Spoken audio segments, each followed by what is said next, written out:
Well, welcome to all of you online. Let's turn within for prayer for a moment here. Let us know some truth this morning. Let us know that there is just that one power, that one presence, that one life, that one essence of wholeness, of harmony, of peace, of love, of joy.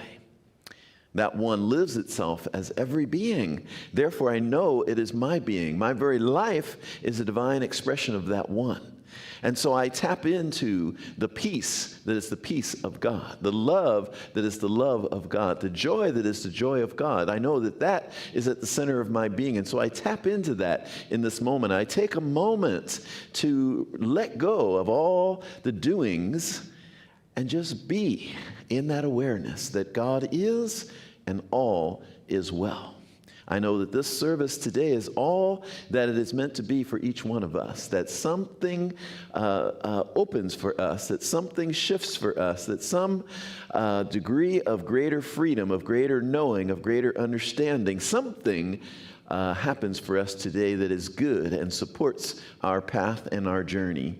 For this, I am so grateful, and I just let it be, and so it is. All right, well, I'm a one-man show today here. I'm going to do the announcements and the talk and all of the whole thing. So, good morning again. Welcome to those online. Welcome to all of you here in the sanctuary.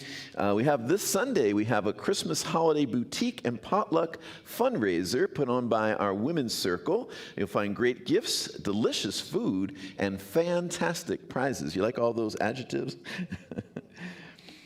A big thank you to Candy Kavanaugh and Lori Beretta for the wonderful decorations for both Thanksgiving. I forgot to mention those on Sunday, but they did beautiful decorations up here for Thanksgiving, and now they've done some beautiful decorations that continue to unfold for the Christmas holiday as well. We are offering poinsettias for sale. Right this Sunday, you can place your order. In fact, you can place your order in today. You can go see Doris after the service, and you can dedicate those in honor of someone who has passed or someone that you just want to honor. And all of the names will be posted up in the lobby for the Christmas Eve service. And the poinsettias, of course, will all be up here decorating our sanctuary, which will be wonderful. And then, if you purchase one, you get to take it home after the Christmas Eve service as well. Our next ecstatic dance is a week from tomorrow, Thursday, December 12th at 6 p.m. We have flyers for other activities, a holiday concert and vegan potluck that are coming up out in the foyer, as well as you can look in our Spirit Speaks newsletter or magazine, as well as in our weekly e-newsletter for all the great things that are going on here. We have some additional volunteer opportunities in hospitality, so if that calls to you, let us know.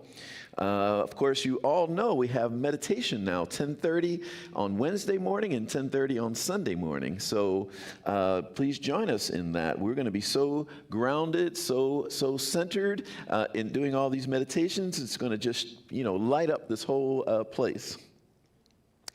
Our main door, as you might have noticed, is closed for the moment for a couple weeks. So we're asking people to come in through the Nob Hill lobby entrance or through Richelieu Hall by the kitchen. And we appreciate your patience and understanding. We're doing some great things. This company we've hired, they're just getting our plumbing and our pipes for all the bathrooms and all that, so good and brand new that we won't have to think about it for at least 25 years. So it's a good thing. And let's see, mark your calendar for December 24th, Christmas Eve, 6 p.m., right here for our Christmas Eve candlelight service. I am so excited about that. We're going to have great music. We're going to sing Christmas carols during it. We're going to have the choir singing some beautiful Christmas music. I'm going to give a little bit of a talk about a metaphysical Christmas story. It's going to be really good, so be sure to come here for that. And also be sure to remember to bring a can of food if you can for our food table, and that way we support those in need to not go hungry during the holiday season. Big thank you to all of our Sacred Service volunteers. We couldn't do it without you. Thanks to all of those of you who gave to the Angel Tree Project. We did reach our goal. Yay. So that is a good thing. We're going to serve 40 different families with that. So without further ado, I think we'll bring forth our speaker for today, Reverend Gregory Toole. Thank you. So the topic today is you are an angel. You are an angel. And as I look out here and see all of you, I see that. I see the angel in you, which is the blessing that you are, and the blessing that we each have is a possibility to bless each other. You know, and during our sharing time today, I want to invite people to share where people have been a blessing to you, like really brief stories, right? Not really long stories, but just brief stories about how people have been a blessing to you, and then when you have been a blessing for someone else, when you have been able to contribute greatly to someone else's life. And I kind of have like a policy within myself that if I can really help someone and it won't be hard for me, then I have to do it. Then it's an obligation, right? Because it's kind of like a setup. It's a divine setup. It's like, here's this person that needs something. I am able to provide it, and it's not hard for me to provide it. So it's like, yes, of course, then I need to do that, right? Like if someone can't pay for something at the store, right? Someone's in front of me in line and they can't pay for something, right? They're coming up short, and it would be very easy for me to pay. It's like, then I'm obligated to pay, right? You know, then it's my role to pay there, right? And it's like all these different ways that we can bless each other, all these different ways that we can show up for each other. And I was thinking about all these examples of people who have shown up in my life. I was also thinking about the Angel Tree Project that we just completed here. And all of you who gave money so that 40 different families, and I think it's like 85 people altogether, including mostly children, you know, we'll have a much better Christmas. And it's like, isn't that amazing, right? For some people, you know, you might give $25, people give $50, people have given as much as $1,000 for that. But whatever each one was able to give, we raised the money to serve 40 different families. So we're being angels for those people. And I was just really thinking about all the people who have been angels in my life. You know, I was thinking, even here in Redondo Beach, this young woman who I talked about in one of my talks, who, as I was walking along the beach and admiring the people playing volleyball, called me over, right, and said, you know, called me and invited me to play, and I started playing, and then I was playing for weeks and weeks, right, and having a good time, and then I came to a point where, I don't know, I had all kind of reasons why I shouldn't play anymore, you know. It was like getting colder, it was getting darker sooner, and then I was like, you know, I don't even feel like I'm getting any better. And so I kind of hung it up. I was like, I'll wait till next spring, and I'll pick it back up again. And so several weeks went by where I didn't play. And then I was at the gym going to a yoga class, and here's my friend again, who was the original one who called me over to play. And as we were leaving, as I talked to her a little bit after the yoga class, and as we were leaving, she said, well, I see you at volleyball tomorrow. And I said, no, I'm not playing anymore, and I don't feel like I was really getting much better anyway. And she said, no, you got to come. You got to come to volleyball. You know, we're all like that. We're all learning. We're growing, you know. And she became like the angel to me, right? She became maybe the minister to me in that moment, right? And she's probably young. No, I'm gonna put it the other way. She's young enough to be my daughter. I don't want to say I'm old enough to, no, she's young enough. But really sweet, right? And so she said, listen, she said, what's your favorite drink? You like to drink coffee? You like to drink tea? What do you like to drink? And I said, I'm more of a tea drinker. Okay, what kind, black or green? I said, more like green, actually herbal, but I said green at that moment. And she said, I'm going to bring you some green tea tomorrow. And so that'll be one more incentive for you to come and show up and play volleyball. And it was just so much care and such a big invitation that I couldn't help but show up for volleyball. And guess what? I had a great time. And I let go of all the ideas about whether I was good or bad. And I just said, let's have fun and enjoy it. And I really did. And so that's an angel, right? Someone that shows up on 2 different occasions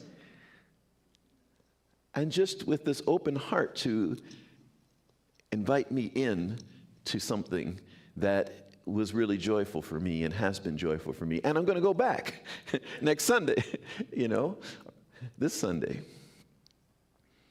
So many people. I think back when I was in my early career and trying to find my way in my career and not having had a lot of mentors at that time. And this man who I thought was really old at that time, when I look back, he was 33. I was in my 20s. He was 33. He had already been like a pilot and a captain in the Air Force or the Marines or something. And he decided to take me under his wing and started mentoring me. And it was part of my early development as a leader. He began to support me in how to be a leader and how to step out of ego and kind of a spiritual message in a way.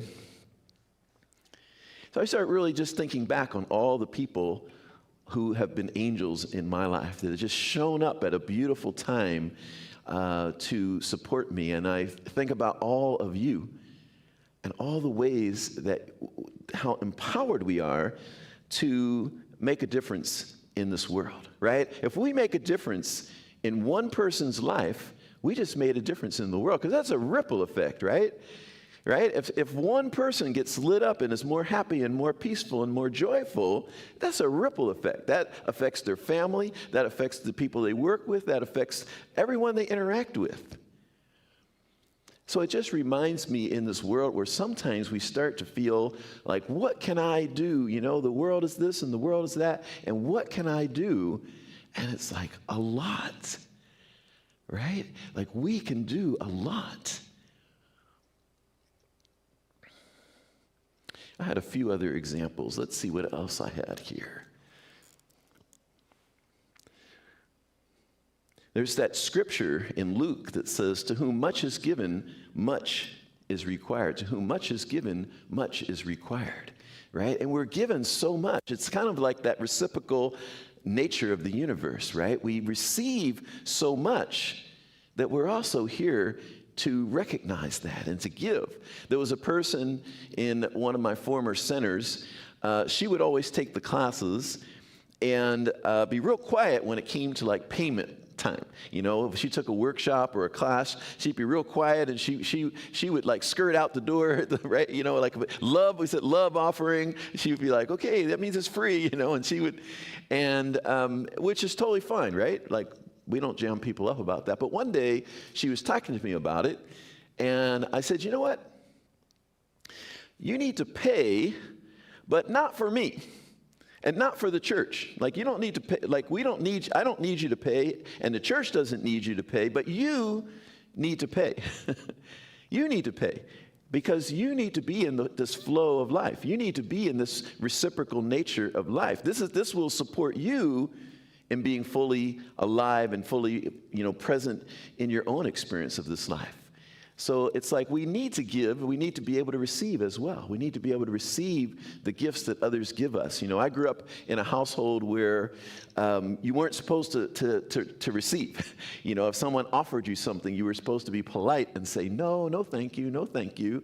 And it wasn't until I came into Science of Mind that I realized that receiving is also such an important thing.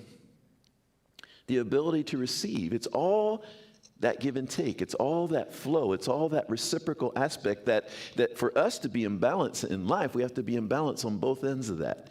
And some of us are out of balance we're willing to receive and receive and receive, but we never, when it comes to giving, we're like, oh, well, I don't, and others of us are out of balance the other way. We're just so willing to give and give and give and give, but then when it comes to receive, we're like, no, I don't want to.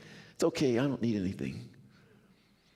And so what would it be like for us to be in that full balance of realizing we have much to give and be freely giving what we have, and always remembering the reciprocal nature of the universe, that when we're given so much, it doesn't mean it has to be one for one, right? It doesn't mean that if I receive something here, I have to immediately feel obligated to give. It's just more like that recognition overall that I've been given so much. Now, how can I give back? How can I now be the giver?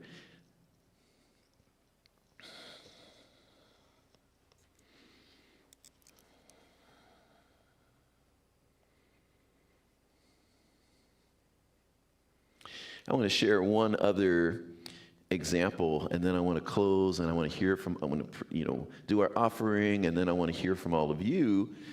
But years ago, there was a man who used to do these inner child journey workshops, and the center that I originally came into in Science of Mind, we brought him in on a regular basis. He would do this like several times a year. And it was a big thing. We'd have like 100 people over the course of a whole weekend go through this workshop. And it was really transformational. And so one time he decided to take it into a prison, Lovelock Prison in Nevada. And the workshop requires a lot of volunteer staff. And so this was before I don't even think I was a practitioner yet at that time. Definitely wasn't a minister. And I went into the prison with him to support this work. And so it was all these men who were incarcerated.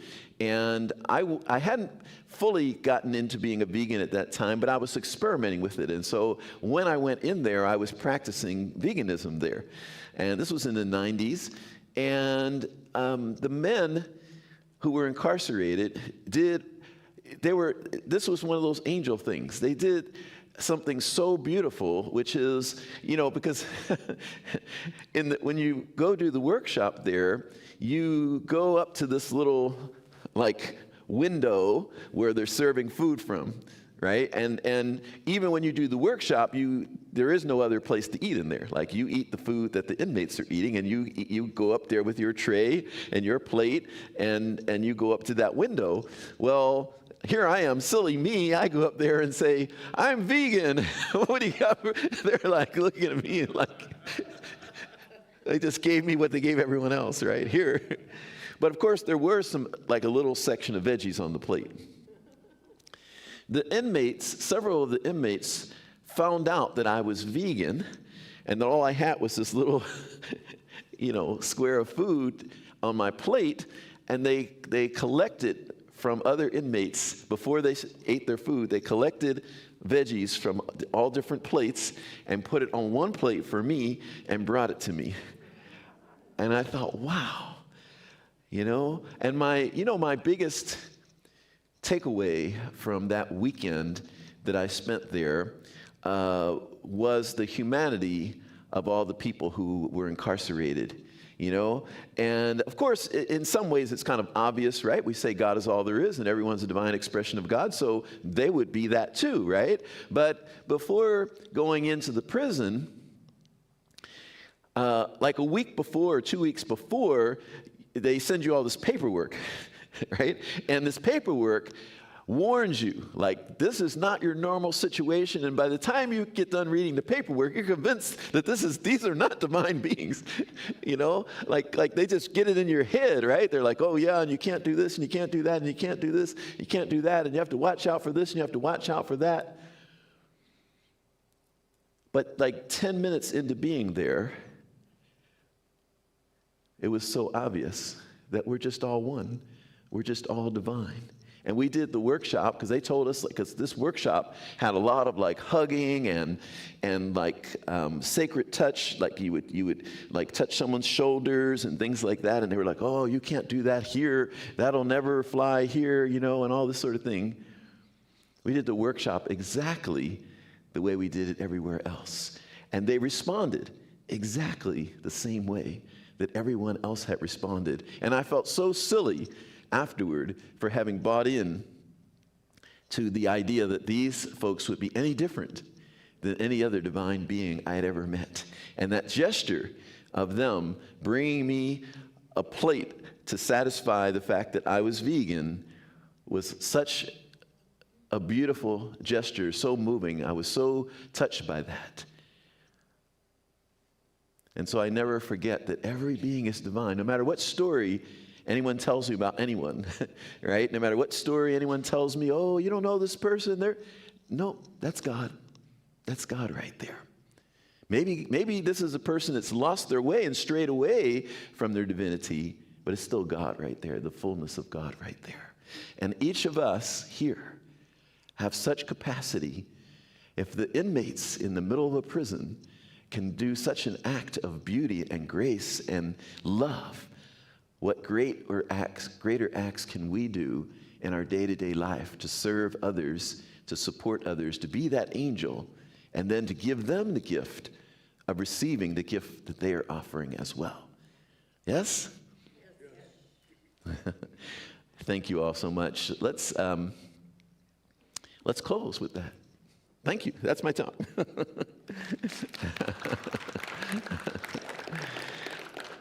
Thank you all. So Ruth is going to come forth. We've got something coming up on the screen here, right, guys? There we go. So many different ways that you can give to the center here. Speaking of giving, speaking of being an angel,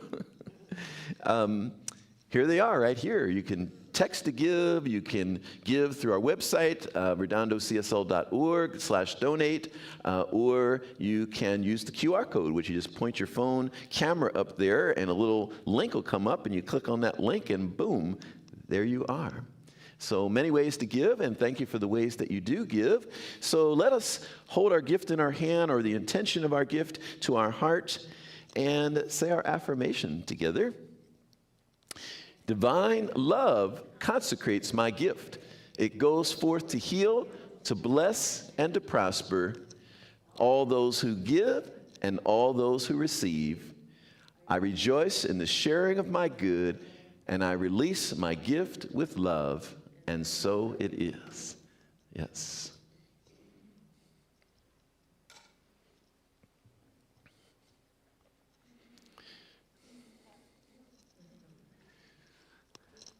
So as Ruth is going around with the plate, I want to invite you to think about what is an example where you have either been the recipient of someone being an angel and giving you a great gift that really just did something for you. No matter how simple it was, the gesture really did something. Maybe you were really down and someone came along and they said just the right thing that you needed in that moment, or they gave you just the right love and comfort in that moment that allowed you to be lifted up out of that. Whatever it was, I want to hear, for those of you who are willing, some of your stories, and as well as wherever you've been able to be an angel. So Vincent, I think we've got already David down here.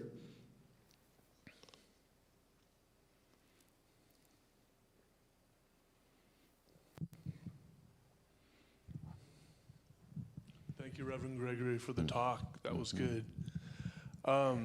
Years ago, I was out of work, and these ladies that owned a swimming business hired me to be an assistant. Later on, 10 years later, I was out of work again, and they introduced me to a woman that was going through chemo who needed her dog walked. The entire block used me for 12 years to walk their dogs. That's great. These ladies moved to Florida, and they're having trouble now financially. I'm in a position where I was able to help them. So I sent them a check, and they're coming along, and that was a real blessing to me. I love it. That is so beautiful, David. I love how that all came full circle even. You were able to do something for them afterward. I love that. It's beautiful. Yeah, thank you. Who else wants to share something? Anne, you want to? Well, as you were talking, and that was beautiful talk. I loved the examples and all, very beautiful. I was thinking of so many occasions, but I was thinking recently in this year, my father of my children, I think I mentioned, was dying, and he's in Idaho, and my daughter wanted to go, but it was a very short period of time, she needed to get there, and very expensive, I must say. And my very good friend had points, airline points, that she gave to my daughter, and she was able to go and be there with her dad. He chose not to leave the planet until she had left Idaho, which I thought was very thoughtful of him, you know. But this dear friend of mine is Beverly, and I am so grateful to her in so many ways, but that was a beautiful gift. That is beautiful. Well, I'm the Beverly. Anyway, I'm just so grateful. I was going through my life and trying to find something with the examples. She's sitting next to me. We've been friends forever, through thick and thin, and prayer and answers and questions and crying and laughing, and both of us are such givers. And so we're always looking at each other. I said, you know, Anne is receiving is good, because I gave her a gift last week. And she said, oh, no. And it's too bad, I already paid. So, I love yeah, it's a wonderful, and the church here is so transformative for me. You know, you've known my story, and the gratitude is giving and receiving. And now I've had a clean bill of health, and I'm at your disposal. Oh, well, you all heard it, right? Very good, very good. Who else would like to share something? I love these stories. Annie right up here, and then we'll go to, Vicky's right there. So get Vicky, and then we'll come to Annie. Annie's very patient. Hi, thank you for your talk. That was great. It's kind of weird to hear myself. So I'll make it brief, but there was a point in time where I found a wallet in front of a restaurant. And at the end of the day, that wallet had a $20 bill in it and a note that said, pay it forward. This is for you, pay it forward. There's more to it, but I'll leave it at that. So I thought, okay, I'm going to keep that 20. And some days, weeks later, I am at the vet with my dog. And these 3 families walk in with a little dog in a blanket, and they proceed to say that someone hit that dog and left it. And they were bringing it to get care. And so I walked up to her and I said, well, who's paying for this? And she said, well, I guess I am. I'm a teacher and I don't have a lot of money, but it is what it is. And so I gave her that 20. And then the beauty of that moment was I watched other people walk up and do the same. And that was a beautiful example of just how it spreads. Yes. So that's it. Thank you. I've read that there have been studies that show, and I've actually experienced it as well, if I give something to a homeless person, even if no one's giving, he's sitting all by himself, and I give something, then I notice more people behind me start to give, right? I think there's been studies that show that we're humanly more likely to give or help if we see someone else do it. So thank you for that, Vicki. First of all, I love the title of the talk today. And I have had so many angels in my life. And I think every time something works out, there's an angel in the mix. But besides that, I still remember a story that surprised me, because sometimes you don't realize you make a difference. And I had this patient who had lots of problems a long time ago. And then she disappeared, and I didn't see her for a long time. And one day, I met her in the street somewhere, and she said to me, you know, you said something to me that time, and it made all the difference in the world for me. And I thought, wow, this is amazing, you know. So a lot of time we don't even know. But Yes. so, yes.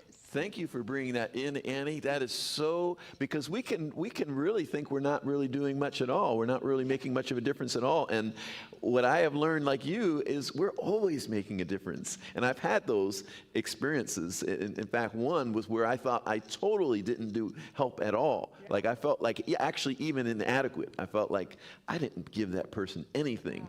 And I ran into the street several years later, and they said, you made such a difference for me. And that was my opening to always trust that your act of love is making a difference. Yeah. And it happens, it just happens all the time. I mean, if we recognize it, you know, sometimes, I don't mean that somebody is thankful for what you've done, but I meant all the good things that are happening all the time, if we recognize them. You know, sometimes you don't even pay attention, you know. So that's what I thought today. Thank you, Annie. Thank you, Annie. There's Vincent there. He'll take it from you.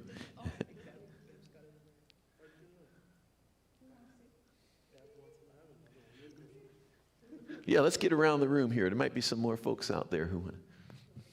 No, I want you. You haven't shared yet. No. Many blessings in my life, but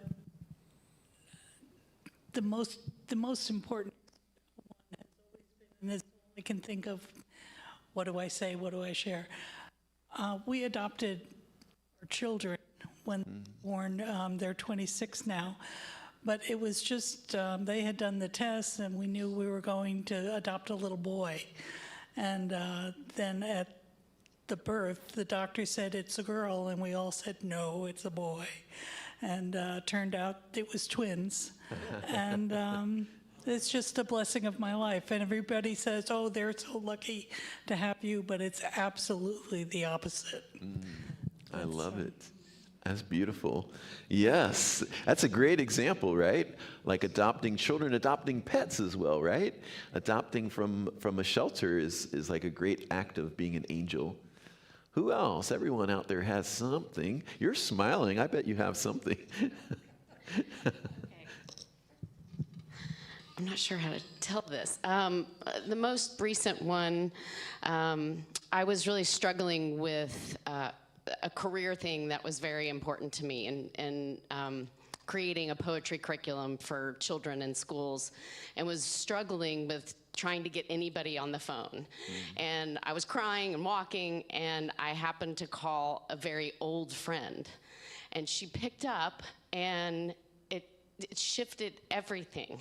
She became an angel coming back into my life as a teacher of 20 years, and took the time to really embrace it and zoomed me into her classroom. And her school became the first school to purchase the whole curriculum for their 3rd through 8th grade. And really believed in me. And but it being her that knew me since childhood was really significant. A true angel coming back to my life. So that's beautiful. That's absolutely beautiful. Thank you. Thank you. I'm glad you shared, because that was a beautiful share. Thank you. What's your name? Jenny. Okay, thank you, Jenny. And Good morning. Cheryl. Hi, my name is Cheryl. Thank you. My good deed happened, I would call it a good deed, just yesterday. I came out from a store, it was in a plaza, and this woman just came running up to me. She looked, normal, like, her hair was done and she had nice clothes on and that kind of thing. She goes, do you have $1? And I go, what's wrong? She goes, I've locked my purse in the car, my cell phone's locked in the car, and I want $1 so I could call my husband. I go, hold on, I'm sure I can find $1 for you, and I did. And she's like, oh, God bless you so much. And it was just so wonderful. She was so grateful and for me just giving her a little $1, and it made me feel good as well. Gave me a little boost. That's beautiful. Anyways, thank you. I love it. I love it. Thank you for being an angel out there. Yeah. Who else? Who else wants to share something? We got anyone all the way in the back there that wants to share anything? Anyone else? Vincent, yeah. Right. I want to give a shout out to my mother. It's hard to not think of her at Christmas time. And, she just gave a lifetime of unconditional love no matter what came up. It was always a gift from her. And, it's the greatest gift. So, yeah. I love it. I love it. Yes. Parents overall, right? Parents, gosh, parents give so much. So, I forgave my mom when I became an adult. You know how you have all these things, my mom didn't do this. And as an adult, when I finally look back and I'm like, calculated it out, I'm like, my mom had 3 boys by the time she was 21. I was like, All is forgiven. Wow. Wow. How did you do that? Back then, I was like, oh, she doesn't do this and this. And then I was like, oh, my God, that was an amazing gift and sacrifice in many ways for her to, at that young age, be taking care of all of us, my two brothers and I. And then she added she added my sister on several years later. So, all right. Any more shares of right down here?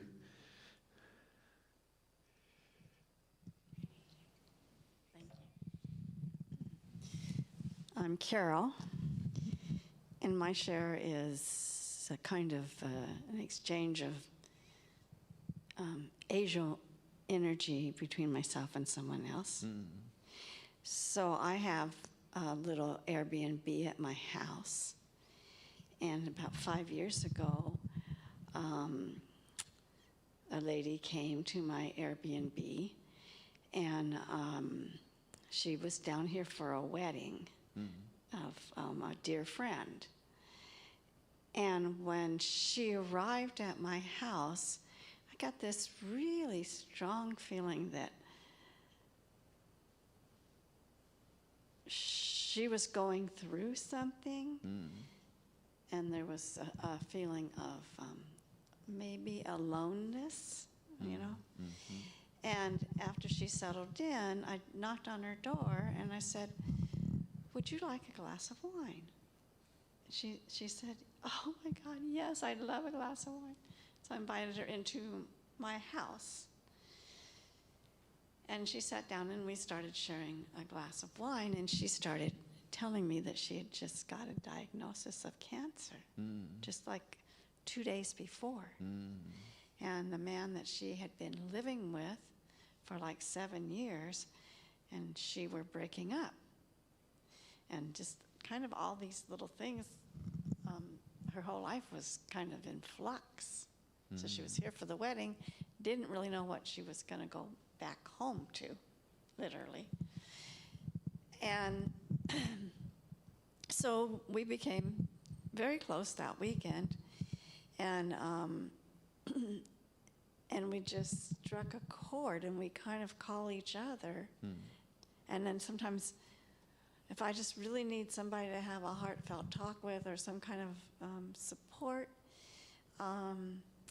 she offers that. She has come and helped me in my house when I had some things I needed to get together.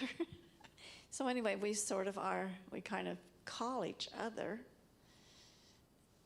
reciprocal angels. Like she's my That's angel beautiful. and I'm her angel. That's It beautiful. just kind of keeps going on and on. Yes. I love that you paid attention.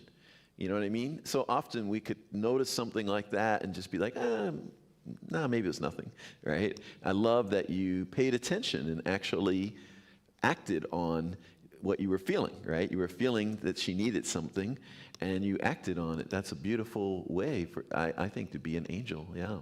Yeah, I seem to be very empathic. That's wonderful. Just things come to me. But I would like to add that my mother was an angel too. And I miss her every day. And I turn to her a lot. Beautiful. And talk with her on the angel level. She I was love a it. wonderful person. I love it. And I Thank you miss for her. that share, yeah. So I want to see if there are any prayer requests today, because we are kind of coming to our completion here. Are there any prayer requests? Would anyone like prayer for yourself or anyone else today? Yes, KC. My uncle, who just turned 90 on Monday, is in the hospital having his hip replacement. Oh, wow. So I'd like prayer for him to come through it easily. And Okay. And what's his name? Dan, Dan. Okay. Wonderful. Are there any other prayer requests? Yes, Vicki. I have a neighbor / friend who was just diagnosed with stomach cancer, and they give him 6 months. Uh-huh. Not treatable. Uh-huh. And he's 62. Okay. Okay. What's his name? Rich. Rich. Okay. Are there any other prayer requests? Yes, David. My uncle just had a knee replacement. His name is Steve. Okay. All right. Dan and Rich and Steve. All right. Okay, going once, going twice. Let's turn within, and if you still have a prayer request, just put it forth in mind. There's only one mind, and we'll include that in the prayer as well. Uh-oh, there we go. Let's turn within for a moment here. We know that there's only one life. That life is God's life, and that life is perfect.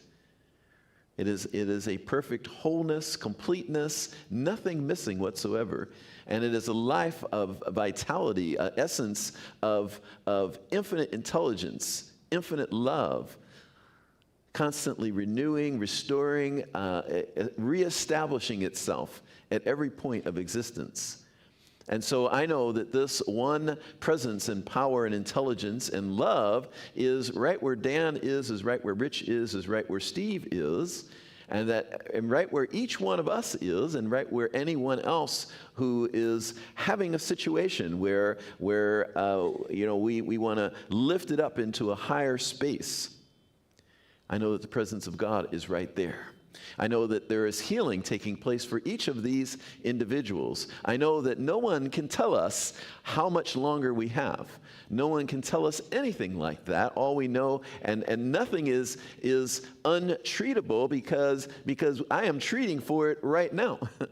And so everything is treatable. Everything responds to care. Everything responds to love. Everything responds to truth. And so I know that truth right now is having its way. Truth right now is having its way, and it is lifting up this divine perfection. It is lifting up this divine idea in the mind of God, that divine idea of who each one is in the mind of God. That was the idea that created us from the very beginning. That was a perfect idea of who we are, that idea of who we are in the mind of God has never changed, been diminished, or sullied in any way.